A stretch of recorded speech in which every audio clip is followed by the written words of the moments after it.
number of users. So if a project or if something have a large number of users, it has value.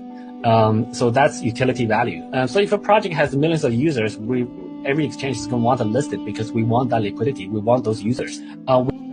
For those who doesn't know who that is, that's the CEO of Binance. Binance is one of the biggest centralized exchanges in the world. And he talked about utility value. Now, let me repeat what he said. He said if something or a project has a large number of users, that thing is valuable and it's called utility value. Now, should I remind you, Pi has a total user of 100 million. Now, out of that 100 million, only 35 million is engaged and actively mining. Now, let me ask you a question. You that is watching, conclusion. In the year 2009, when Bitcoin was launched, one Bitcoin cost just a fraction of a cent. It was not even up to $1. And then it went up from a fraction of a cent to $67,000 all-time high. It's crazy.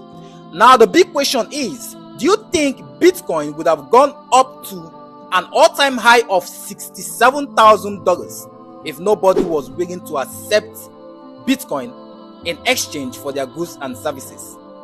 Now the answer is no. The adoption of Bitcoin made Bitcoin skyrocket to the roof to an all-time high of $67,000. Now, that's the power of utility value. Adoption. So many stores in Asia, Singapore, Kuwait, China, they have started accepting Pi as payment in exchange for their goods and services. Now, talking about utility value. When you go to this website, bscscan.com, it is a blockchain explorer website that shows you how many individuals is currently holding a particular cryptocurrency in their wallet.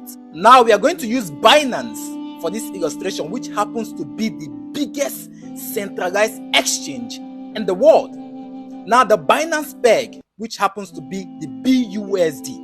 On that website, you can see how many holders are currently holding BUSD in their wallet. Their holders is just 3.8 million holders currently holding BUSD, which happens to be the famous, the biggest, just 3.8 million holders. Okay, now Pi Network, which has no value, already have 35 million engaged actively mining pioneers.